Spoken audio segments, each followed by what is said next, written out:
Hi everyone, I'm Jerry. God has led me to learn of the real truth about things, and rather than explain everything on how He did it, I'm going to reason this with you so that way you guys can see exactly where I'm coming from. In the Holy Bible, it doesn't really tell us right out there, blurted out on what happened prior to God creating the material realm. We're going to go by Genesis, because Moses wrote about Genesis. Of course, this was years after this. But still, we had the book of Enoch, the book of Jasher, and also the book of Jubilees. These books all coincide with the same writings in Genesis, but they go into more detail on different things. But throughout the Holy Bible, there are many things in there that lead us to the truth of what's really going on. Now, let's think about this. And I'm going to help you, and we can come to this conclusion together. Anyway, the most important scripture here in learning the things prior to and what God is doing during is Acts 15:18. All of God's works are known to Him from the beginning of the world. And then you look at Job 42:2. I know that you can do all things, and no purpose of yours can be thwarted. That means everything that is going on here since the beginning, God already knew about. So with that knowing, you have to figure, why would God want to put us through all this? Now we're getting somewhere.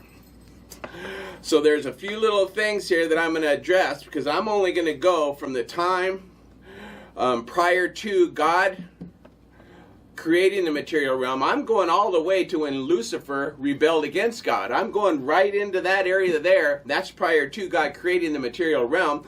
Then I'm going to go up to the flood, and that'll be it for this video. But I'm going to explain a lot of things. I'm going to explain why we had dinosaurs. I'm going to explain why God made man's life live so long in the beginning. So let me start here. All right, when we look at God through the Holy Bible, God is pure. Every indication in the Holy Bible tells us that our Creator, who is all-knowing, that can do anything, also is 100% pure good. But the thing here is, only God alone knows what good is. I mean, through all of His creations, throughout eternity. He's teaching the difference today so all of His creations can learn of it. Prior to Lucifer going against God, there was no such word as good. There was no way to know what good meant, because there was nothing to compare it to cut and dry between good and whatever else there was. But see, God alone is good. Jesus said that. And the reason why He said that is because God alone is the only one that truly understands what good is. Evil is the necessary defining factor of what good is that God is teaching us, so we too can know good as He knows it. So we too can know evil as He knows it. But because He gives us a free will, He's allowing us to experience it. If He just imprinted into our minds, the free will would be null and void. It wouldn't be free. When we were born, we knew exactly nothing. Absolutely nothing. We've had to learn everything. Everything that we're doing on this earth right now, we're living our lives like we're supposed to. But there are many who wish to live our lives according to the way God's leading us, so we too can help others, so they too can live a good life and understand what's really going on. Instead of me telling you what happened, let's go through it in a way that you guys can learn of it also as I tell it. If God knows everything, there's a reason why He created the material realm. Well, let's go through this. Lucifer manifested the opposite of God into reality. For every action is a reaction. And when Lucifer went against God, that reacted everything opposite of God into reality. Well, God already knew this was going to take place, because He alone is good and knew of both things, good and evil. Of course, God, all-knowing, knows what's best, so He chooses good. And it's His nature to do what's positive, because He's a creator, He's not a destructor. When Lucifer went against God, that manifested the destructive side, but it's not the side of God, it's the opposite of God. There is no side like that to God. It's the opposite of everything He stands for. So when Lucifer did what he did to go against God, that manifested everything opposite. So opposite is the key here. God lives in the spirit realm. The opposite of the spirit realm is the material realm. God had to teach a great lesson for all his creations to learn. As you'll notice in the Holy Bible, the number 7 is God's number of completion. In 6 days, he made everything. On the 7th day, he rested. But man did not make it to the 7th day. He fell in the 6th day. After God created man, he fell. You know, Adam, Eve, and all that stuff. That's not what I'm telling you about the story about Adam and Eve. We're going to go through what we're doing here. So you all know the story of Adam and Eve. If you don't, read Genesis. Okay, so now, with that in mind, why would God arrange the fall for man? Remember, Acts 15:18, all of God's works are known to him from the beginning of the world. And Job 42:2, I know that you can do all things and no purpose of yours can be thwarted. If nothing was thwarted when Lucifer deceived Eve, that means God arranged it to happen all along. But why would God do that? Why? Because he had to teach us all this lesson. And he created this opposite type of realm that has limitations and boundaries so that it could somewhat contain this new thing called evil. So God did this. He also had another thing that isn't even spoken about in the Holy Bible, but there's so many clues about it. Now remember, after Lucifer fell, 1/3 of the angels followed him. That's a key here. Why did God allow man to live so long? If you remember, God made a point to tell Adam and Eve, on the day that you shall eat from this tree, you shall surely die. But as we all know, Adam and Eve didn't die that day. But fast forward, our day today, we know that 2 Peter 3:8 and Psalms 90 verse 4, 2 Peter 3:8 is written by Peter in the New Testament, and Psalms 90 verse 4 was written by David in the Old Testament. And David was about 1,200 years before Jesus, or so. I'm not sure exactly the numbers. I don't have it at the forefront of my mind, but a long time before Jesus. I mean, a long time. All right, then, of course, right after Jesus, one of the disciples, Peter, he wrote 2 Peter 3:8, a day to God is 1,000 years. Well, when Adam and Eve did not die in that day, the angels all took note. But why would God need the angels to take note? Because this was one thing he was doing so that the angels could see what he was doing. Why? Because remember, when Lucifer went against God, it's not just one day he decided to go against God. He had been contemplating it for a while. You don't just do something against the Almighty without thinking it through a little bit. Well, many angels, remember, there's accumulation of all this stuff going on in the spirit realm, where many angels were toying with ideas about going against God. As you know, 1/3 of them followed Lucifer. Well, the thing is, how could God punish them? He wasn't going to punish them for thinking things. We will have a perfect body, but with this lesson learned, we will have perfect self-control with the lesson learned. They didn't have the lesson learned. They just had a perfect body. So that means they can entertain thoughts that were impure. And God knew this because he knows everything. Well, he had to weed out the ones that would do things against him. So he had to lure them into committing to do the deed, to fall so that he could punish them. And it's not so much he wanted to punish them, but he didn't want evil or anyone to do with evil living in the purity of what God has in store for us and all of his creations. All those that would choose things impure can't live in purity. And there's only one place that God's going to make that the impure can go, and that's the lake of fire. When we want to sterilize something, heat is the best way to do it. And it destroys anything that's impure. And that's what's going to happen to all of them. Okay, so now what is that pertinent to the 1,000 years? Okay, that man lived under. Remember, day to God's 1,000 years. Adam lived 930 years. Methuselah, 969 years.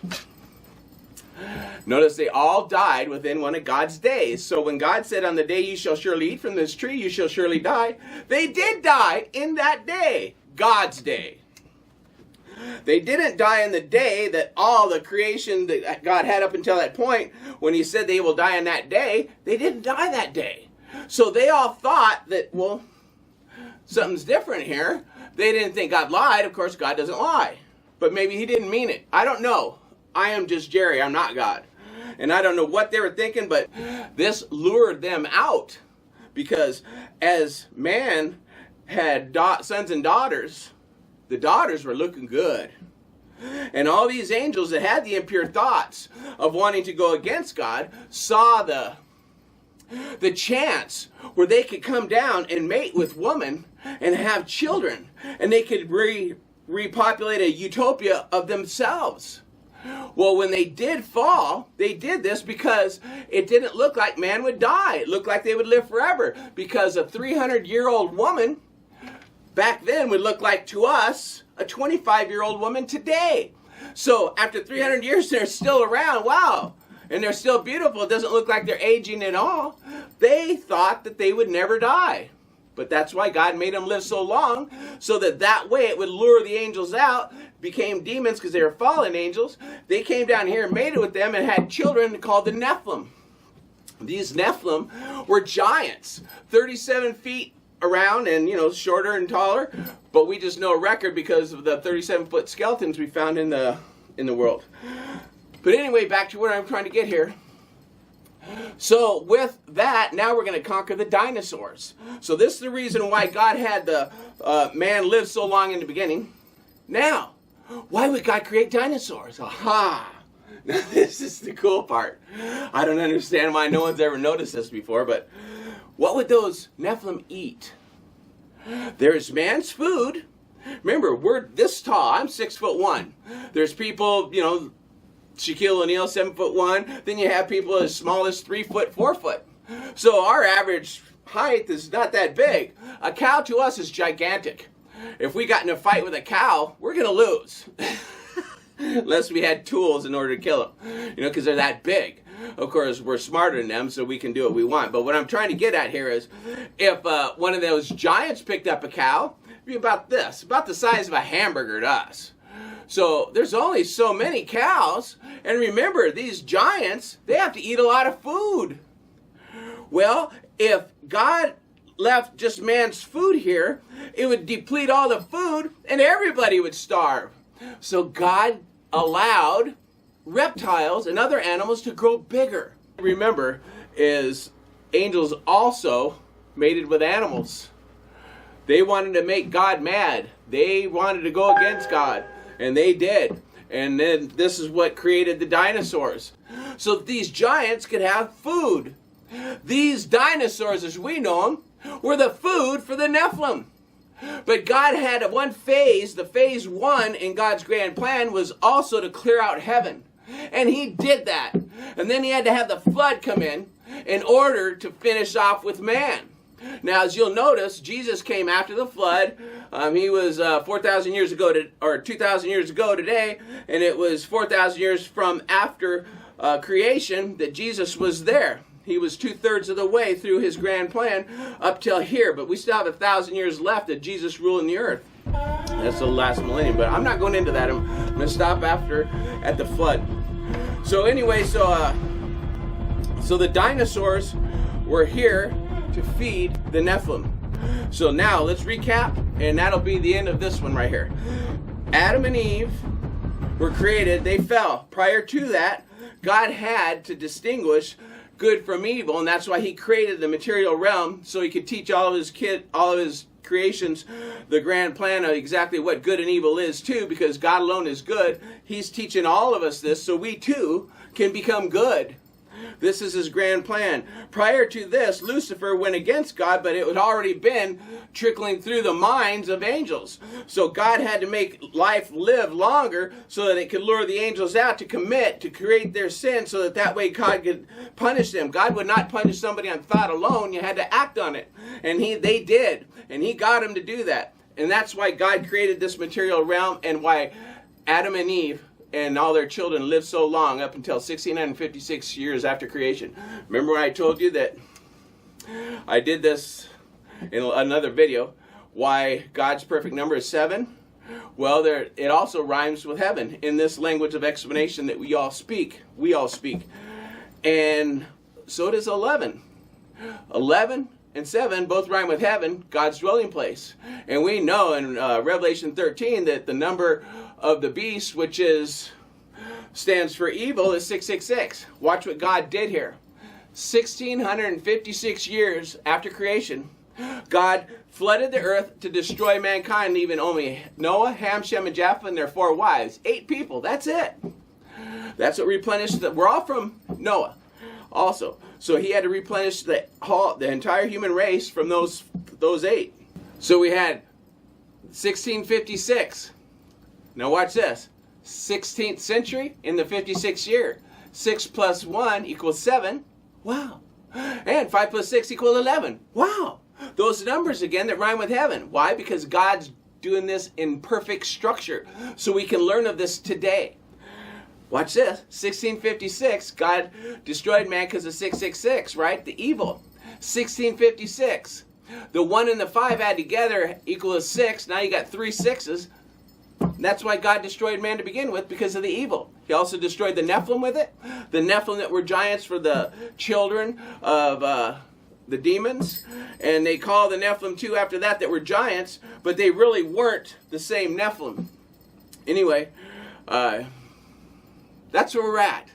God bless you guys. This is my Christmas present. Today is December 25th, 2017. Ho, ho, ho. Merry Christmas. Yeah, I know it's all about Jesus is what Christmas is, but, you know, we live in a world today where Santa's involved too. Anyway, God bless you guys. I love you, and I'll see you next video. Keep smiling.